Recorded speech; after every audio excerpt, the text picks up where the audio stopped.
오늘 말씀은 말라기서입니다. 말라기는 구약 성경의 제일 마지막 성경이고요. 그 다음에 구약 성경의 제일 마지막 성경 후에 이제 마태복음을 통해서 예수님이 오셔서 모든 사역을 이제 이루어 가시는 것을 말씀하고 있어요. 오늘 말라기를 보는데 우리가 수요일과 금요일 날 말라기 1장과 2장을 살펴봤습니다. 정리하면 솔로몬이 성전이 이제 무너지고 난 다음에 이제 이스라엘 백성들이 이제 포로로 끌려갔죠. 성전이 파괴되면서 이제 포로로 끌려갔는데 포로로 끌려가서 고레스의 칙령에 의해서 이스라엘 백성들이 538년 경에 이제 이스라엘 백성들이 유대로 돌아옵니다. 유대로 돌아와서 성전을 건축하기 시작을 하는데 방해가 있어서 한 16년 정도 이제 하다가 멈췄어요. 멈췄을 때에 학개와 스가랴 선지자를 통해서 성전을 건축하라고 하는 말씀을 주셔서 그 말씀을 따라서 그들이 성전을 건축하게 됩니다. 우리가 학개에서도 살펴봤지요. 그리고 난 다음에 성전을 건축하고 하나님의 은혜 가운데에서 그들이 제사를 지내며 하나님 앞에 한 70년을 정도 살았습니다. 오늘 이 본문의 내용은 430년 BC 430년 경인데 그들이 기대를 한 거예요. 와, 예루살렘을 우리가 예루살렘에서 포로로 끌려가서 이제 다시 돌아와서 하나님의 은혜로 이 성전을 건축하고 그리고 그 하나님의 은혜로 제사를 드리고 하나님 앞에 예비를 드리는 거죠. 그러는 과정 속에서 이렇게 하면 하나님이 우리에게 놀라운 일을 하나님이 우리에게 베풀어 주실 것이다. 하나님은 우리에게 그런 놀라운 일들을 하나님께서 우리가 어려운 상황 속에서도 믿음을 가지고 하나님의 은혜 가운데 성전을 건축하고 예배를 드리고 있는 모습을 보면서 하나님 그렇게 하실 거다고 그들이 기대를 했습니다. 그런데 그런 기대 가운데 변화가 없는 거예요.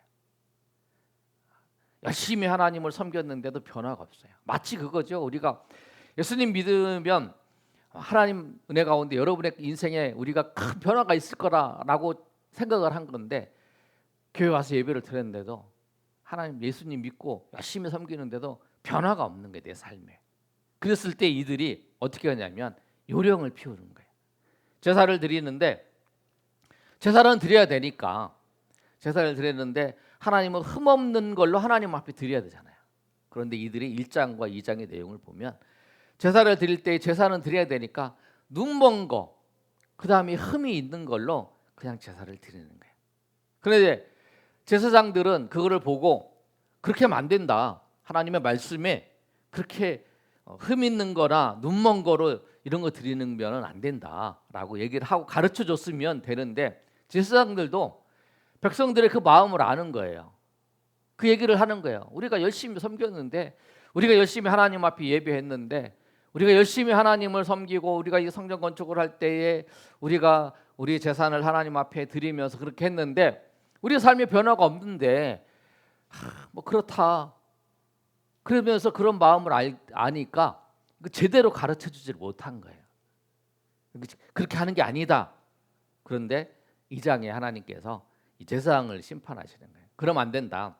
너희가 그렇게 하면 하나님의 은혜 가운데 살지 못한다. 그러면서 이제 그거에 대해서 말씀을 하는 거예요.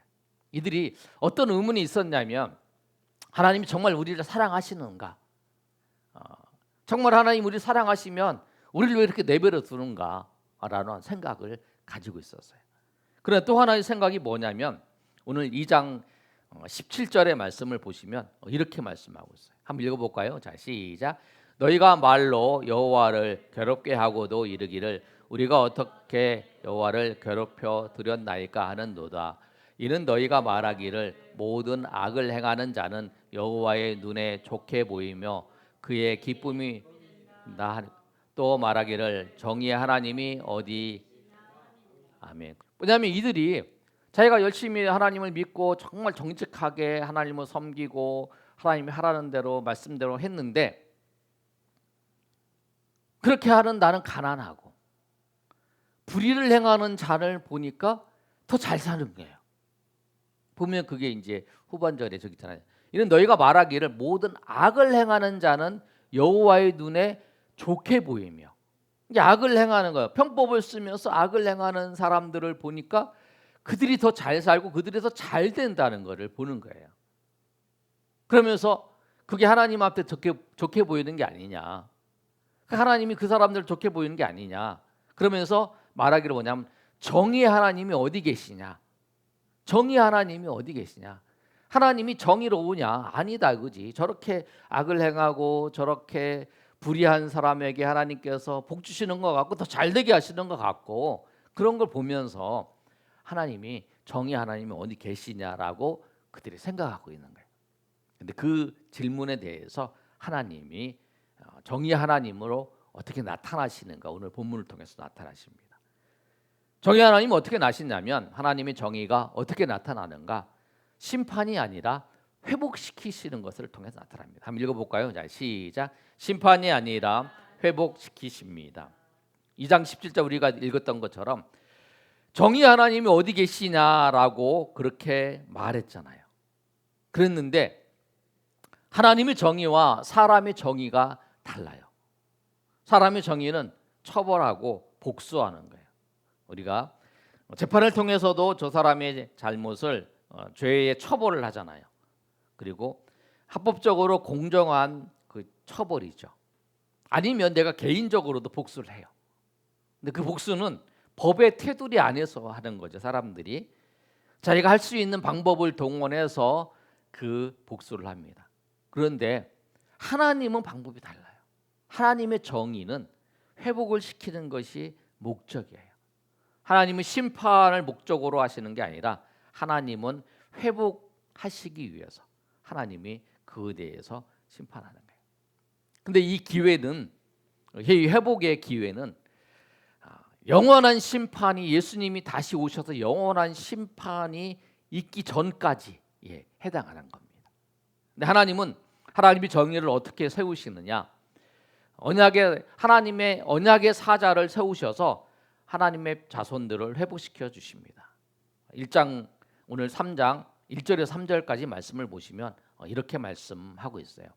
만군의 여호와가 이르노라, 보라 내가 내 사자를 보내리니 그가 내 앞에서 길을 준비할 것이요 또 너희가 구하는 바 주가 갑자기 그의 성전에 임하시리니 곧 너희가 사모하는 바 언약의 사자가 임할 것이다.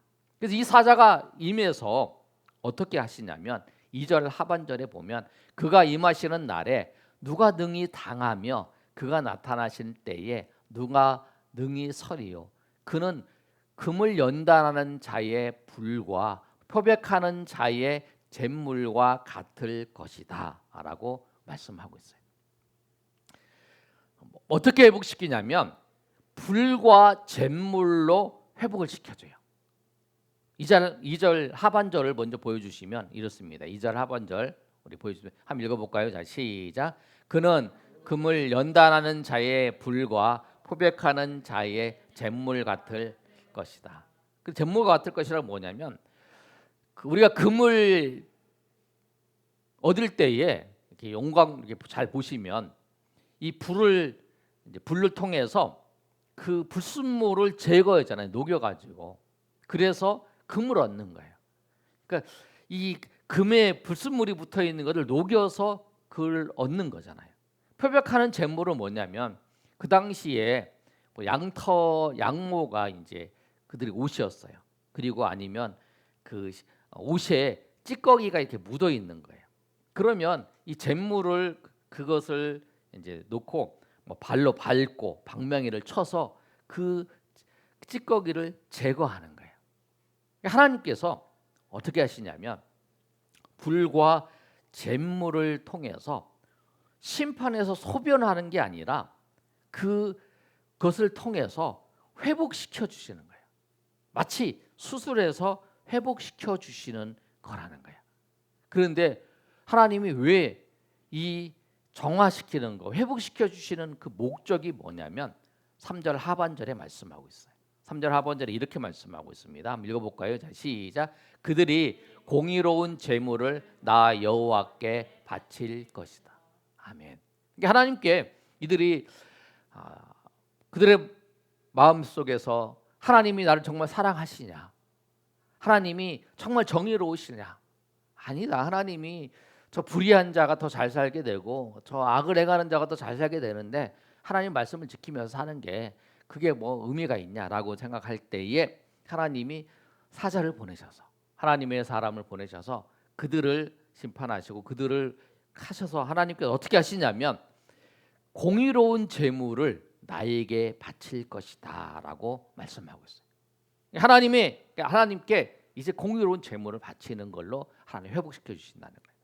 그리고 하나님 그걸 통해서 4절에 이렇게 말씀하고 있어요. 4절에 뭐라고 말씀하고 있냐? 한번 읽어볼까요? 자, 시작.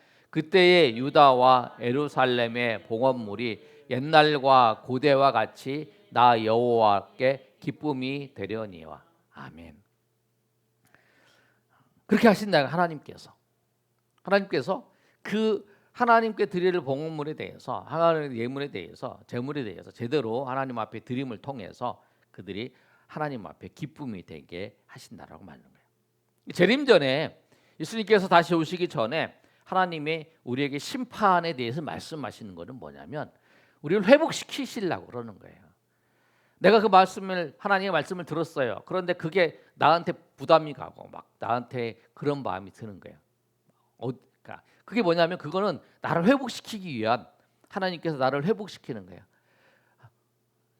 금을 얻기 위해서 그 옷을 깨끗한 옷을 얻기 위해서 그 방망이로 치고 발로 밟고 막 때리고 하는 이유가 뭐냐면 그거를 그 깨끗한 옷을 얻기 위해서 그 다음에 그 금을 얻기 위해서 하나님께서 그렇게 하신다라고 하는 거예요. 그래서 오늘 그 이 모습을 보면서 우리 인생에 사건들이 많이 있을 거예요. 근데 그 사건들을 볼 때에 우리가 그것들을 통해서 하나님께서 우리를 회복시켜 주시는 그 과정으로 하나님께서 사용하신다는 거예요. 그거는 꼭 기억하셔서 우리에게 닥친 그 모습들, 우리에게 닥친 어떤 환난과 어려움들을 보시고 그것에 우리가 빠지지 말고 그것을 통해서 우리를 회복시켜 주시고 우리를 인도하시는 하나님의 은혜를 경험하시고 고백하시는 저 여러분이 되시기를 예수님의 이름으로 축복합니다. 아멘.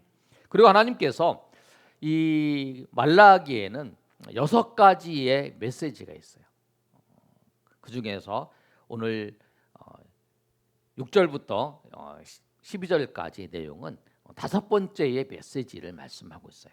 그런데 그 메시지가 뭐냐면 거기에 대한 회복을 말씀하고 있는데 첫 번째는 하나님이 메시지가 우리를 사랑하시는가.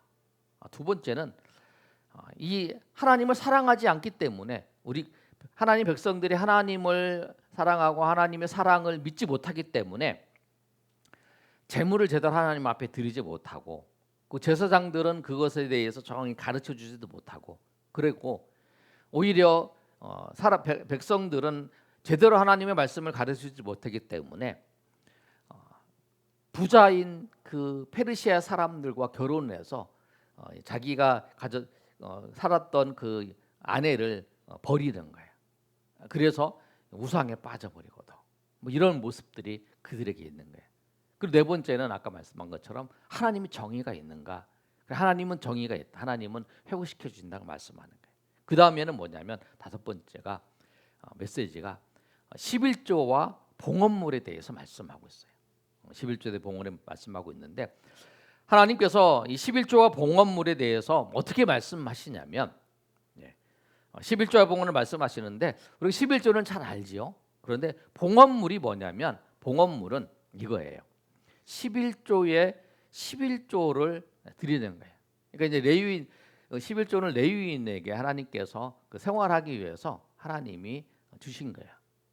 그러니까 백성들이 11조를 드리면 그 당시에 레위인들이 성전에서 봉사를 하잖아요. 근데 그 백성들은 레위인들은 이 백성 그 12지파가 이제 땅들을 분배받을 때 그들은 분배를 받지 않았어요. 그리고 하나님께 섬기는 자로 부름을 받은 거예요. 근데 그들이 이제 살기 위해서는 백성들이 11조를 드리면 그 11조를 그 누가 이 레위인들의 생활비에 할 수 있도록 다 주었던 거예요. 그런데 봉헌물은 그 그 레위인이 받은 자기가 받았으면 그것에 대해서 또 11조를 또 드리는 거예요. 그것이 이제 봉헌물이고요. 그 다음에 또 11 그 봉헌물이 뭐냐면 곡식이나 이제 새 포도주나 이제 식물을 이제 거둬들였어요. 그해 농사를 졌는데 곡식을 거둬들이면 그것의 첫 번째 소실, 만물이라고 그러든지 아니면 초실이라고 하잖아요. 첫 번째 그 곡식을 하나님께 드리는 거예요. 또 가축을 키우고 있어요. 가축을 키우면 가축과 그것에 대해서 처음 난 것을 하나님 앞에 드리는 거예요. 그리고 성전 유지를 위해서 어떤 떡이나 또 어떤 기름이나 뭐 이런 걸 하나님 앞에 드리는 거예요. 그것이 이제 봉헌물이에요. 그리고 11조는 뭐냐면 소득의 11조를 드리는 거예요. 우리가 이제 얻었던 소득이 있으면 그것에 대해서 11조를 드려야 되는 거죠. 그런데 백성들이 11조를 드리지 않았을 때에 나타나는 현상이 뭐냐면 느헤미야 13장 10절의 말씀이에요. 느헤미야 13장 10절의 말씀을 한번 읽어볼까요? 자, 시작. 내가 또 알아본즉 레위 사람들이 받을 몫을 주지 아니하였으므로 그 직무를 행하는 레위 사람들과 노래하는 자들이 각각 자기 밭으로 도망하였기로. 아멘. 이 무슨 말이냐면 이 느헤미야 시대가 이 말라기 시대하고 같아요. 근데 이 느헤미야가 이제 3차로 이제 돌아와서 이제 왔다가 이제 다시 돌아가서 이제 다시 온 거예요. 이때가 이제 느헤미야 13장이에요. 그 내용이 뭐냐면 느헤미야가 이제 그 성벽을 재건하고 성전을 다 건축하고 난 다음에 성벽을 재건할 때에 이제 마지막에 이제 그 보면 이 총독이었어요. 그런데 와서 이제 보니까 제사를 드려야 되는데 말라기 시대하고 똑같죠. 이 제사가 제대로 진행되지 않고 있는 모습이죠. 그런데 보니까 뭐냐면 레위 사람들이 자기 밭으로 도망갔다라는 거예요. 백성들이 11조를 안 드리고 그 사례를 안 주니까 11조를 드리지 않으니까 이제 줄 게 없잖아요. 그러니까 이제 레위 사람들은 자녀가 있잖아요. 키워야 되잖아요. 자녀 양육하고. 그러니까 레위 사람들이 성전에서 그렇게 해야 되는데 레위 사람들과 노래하는 자도 레위 사람들이거든요. 그들이 다 도망간 거예요. 그리고 성전의 제사가 제대로 이루어지지 않는 그 모습이에요. 그래서 이걸 보고 그 느헤미야는 그 성전에 이 제대로 이제 드려라. 그리고 백성들 총독이니까 너네는 다 드려라. 그리고 이제 해서 이제 그렇게 드리니까 레위 사람들이 오는 거예요. 근데 말라기는 총독이 아니잖아요. 말라기는 선지자를 통해서 말씀하시는데 뭐라고 말씀하시냐면 이 11조와 봉헌물을 드리지 않는 것에 대해서 말라기 선지자를 통해서 하나님이 말씀하시는 거 이거예요. 8절과 9절의 말씀이에요. 한번 읽어볼까요? 자, 시작. 사람이 하나님의 것을 도둑질하겠느냐? 그러나 너희는 나의 것을 도둑질하고도 말하기를 우리가 어떻게 주의 것을 도둑질하였나이까 하는도다. 이는 11조와 봉헌물이라. 너희 곧 온 나라가 나의 것을 도둑질하였으므로 너희가 저주를 받았느니라. 모르겠죠? 이 8절 9절 보시면 또 하나님께서 뭐라고 말씀하시냐면 하나님의 것을 왜 너희가 도둑질했느냐? 도둑질했다는 거예요. 도둑질했다는 단어가 8절에 도둑질하겠느냐? 한번 보여주세요. 단어. 도둑질하겠느냐? 너희가 나의 것을 도둑질하고도 어떻게 주의 것을 도둑질하였느냐? 그러니까 이 사람 그 뭐냐면 사람이 어떻게 하나님의 것을 도둑질했느냐? 그랬는데 이 백성들이 뭐냐면 우리가 어떻게 주의 것을 도둑질했습니까? 우리가 언제 주의 것을 도둑질했습니까? 라고 물어보는 거예요.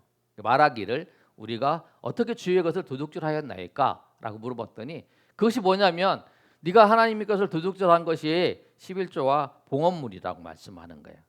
이 단어가 오늘 8절 9절에 4번이나 나와요. 그런데 여기 도둑질이라는 단어를 조금 유하게 표현을 해서 그러지 정확하게 이 히브리어 단어는 뭐냐면 노략질한 거예요.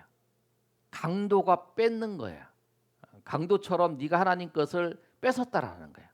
그런데 그 다음에 9절에 이거잖아요. 곧 너희 곧 온 나라가 나의 것을 도둑질하였으므로 너희가 저주를 받았느니라라고 말씀하고 있어요. 근데 저주를 받았다는 게 뭐가 저주를 받았냐면 10절과 11절, 12절에 이렇게 말씀하고 있어요.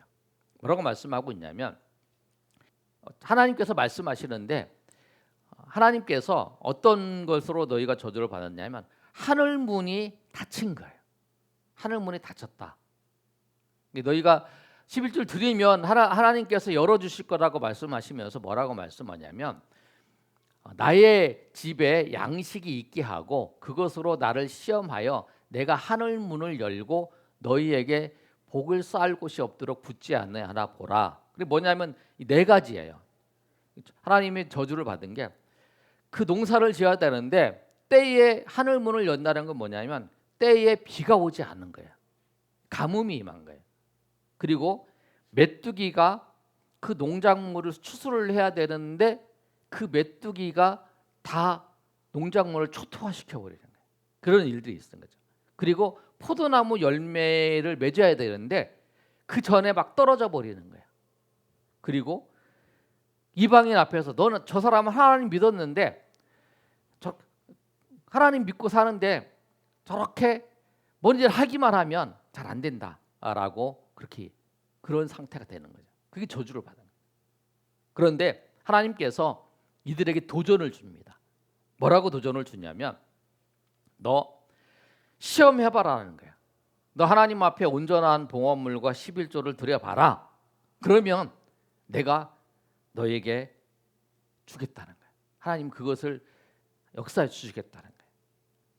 하늘 문을 열어주고 메뚜기로 피해를 입는 것들을 막아주고 포도나무의 그 열매가 기한 전에 떨어지는 것을 막아주고 하겠다라는 거예요.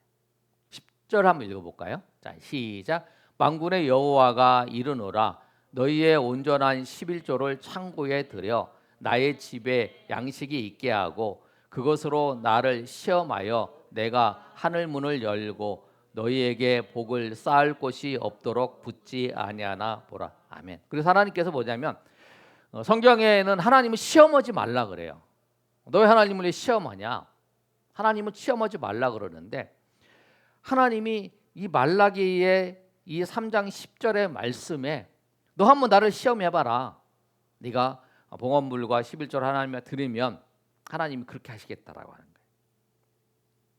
하나님 뭐냐면 하나님을 시험해서 네가 그렇게 해보면 하나님께서 그 하늘 문에는 비를 내려주시겠다. 농사를 하는데 비를 내려주시고 그 다음에 11절에 보면 만군의 여호와가 이르노라 내가 너희를 위하여 메뚜기를 금하여 너희 토지 소산을 먹어 없애지 못하게 합니다.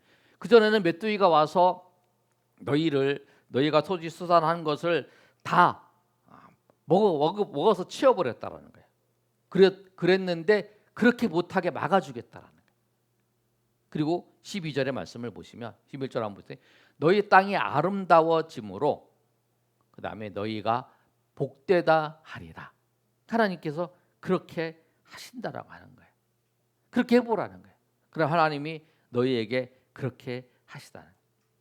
11조와 봉헌물은 하나님께서 우리에게 맡겨주신 것에 대한 고백이에요. 그리고 오늘 이 말씀은 하나님이 우리가 11조를 드린다 그러면 하나님이 갑자기 나에게 막 엄청 돈을 막 엄청 많이 부어 주신다 이런 말씀이 아니에요. 하늘 문을 열어서 한다는 건 뭐냐면 내가 수고하고 애쓴 거에 대해서 그것이 열매를 거둘 수 있도록 하나님이 보호해 주신다는 거예요. 아멘.